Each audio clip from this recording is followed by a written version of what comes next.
Coucou mes lives, avant de parler, je mets un énorme TW concernant les VSS. Mais réelle question, pourquoi personne ne parle des tournantes, s'il vous plaît? Je comptais justement faire une vidéo pour témoigner sur ce que c'était que les tournantes. Et je me suis dit, pour ma satisfaction personnelle, mais aussi pour apporter de la plus-value à mon témoignage, pourquoi pas essayer de trouver des justifications sociologiques à ça, ou juste l'enrichir avec des travaux de chercheurs, mais rien. J'ai vraiment l'impression que du moment où t'as pas vécu de tournante ou que t'es pas parlé avec quelqu'un qui est assez confiance en toi pour s'ouvrir à toi et parler de la tournante parce que c'est quelque chose qui est très honteux. J'ai la vérité, quand t'as la qualification de gadji qui a tourné dans un quartier, déjà t'es la honte de toute ta famille. Ok, moi j'ai toujours été la honte de ma famille. D'ailleurs, maintes et maintes personnes n'ont fait que me le répéter. Des personnes de ma famille d'ailleurs, mais bref, je visais des gueules. Moi la vérité, je vais carrément balancer les noms de quartier. J'ai commencé dans les Micous, ensuite j'ai fait la paternelle. Ensuite, je suis partie dans le 15e à Marseille, à l'Évêque.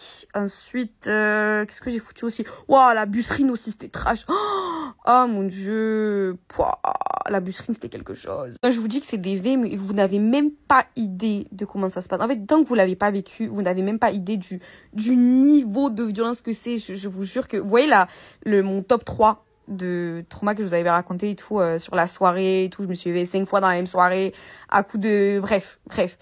Bah, mon top 2, ça a été une tournante. Une parmi tant d'autres. Et quand on me dit, oui, Lila et tout, tu t'es levé combien de fois? Déjà, je connais même pas mon vrai body count, parce que j'arrive même pas à faire la différence entre ce qui est tolérable ou pas tolérable.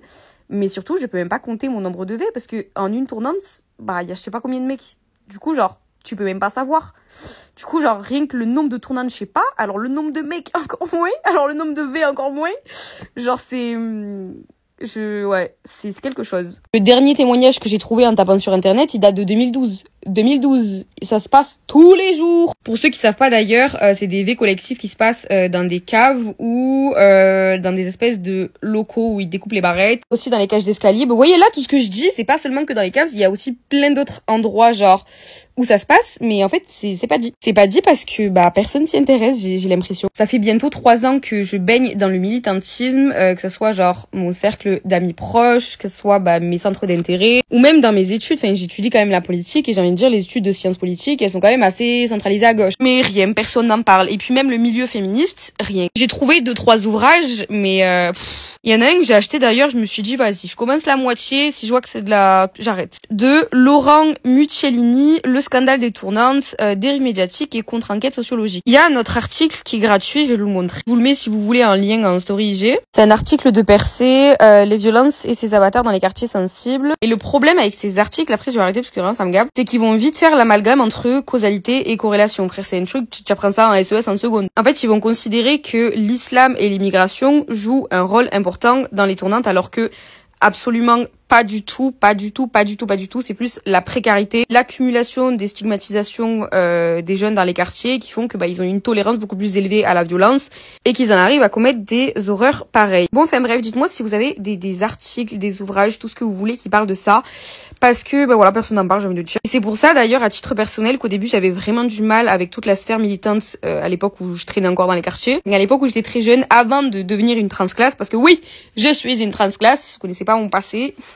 Vaut mieux pas d'ailleurs. Et je vais vous apprendre un truc d'ailleurs, à l'époque où j'étais une grosse folle des caves qui tournaient et compagnie, je voyais vraiment le mouvement féministe et juste les féministes en tant que telles comme des petites bourgeoises. Je vous dis la vérité, comme des petites bourgeoises. Parce qu'à l'époque, quand j'étais jeune, et j'étais vraiment très très jeune, j'avais 13-14 ans pour réfléchir comme ça, j'avais vraiment une espèce de fracture et de séparation stricte entre ce qu'on vivait dans les quartiers et ce qui se passait à l'extérieur. Et je vous jure que il y a tellement une grosse stigmatisation et le truc c'est qu'il y a énormément de facteurs qui s'accumulent qui font que bah il y a des choses qui sont complètement invisibilisées et qui sont bah acceptées au quotidien. Je vous jure que les tournantes c'est quelque chose qui est normalisé, c'est totalement normal. Et dites-vous que les filles qui vivent ça, et c'est pour ça que je vais faire un témoignage, c'est des filles qui culpabilisent parce qu'elles n'ont même pas conscience que c'est des V collectives, elles ne savent pas. C'est-à-dire que moi, premier degré, j'ai découvert il y a peut-être 2-3 ans que c'était des V collectives, mais pour moi genre j'étais en mode ouais certes j'ai fait la grosse folle, je traîne dans les caves et tout, mais bref. Mais après, en grandissant, je me suis dit que c'était pas une séparation qui était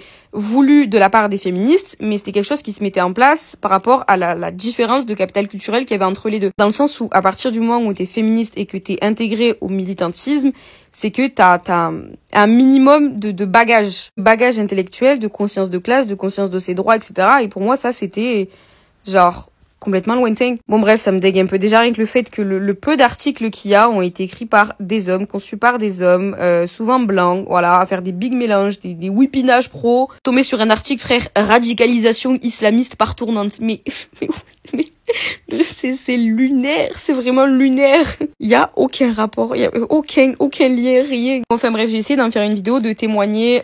Faut vraiment avoir les épaules très lourdes pour assumer ce que je vais dire. Rien que pour entendre ce que je vais dire, ça va être compliqué, mais voilà. Et voilà, pour les filles qui ont vécu ça, n'hésitez pas à venir en DM d'ailleurs pour enfin si vous voulez témoigner ou quoi que ce soit pour faire entendre votre parole. S'il vous plaît, si vous avez des articles quoi que ce soit, pitié, je suis preneuse. Bon, enfin bref, moi je vais réviser. Bisous, live, je vous aime.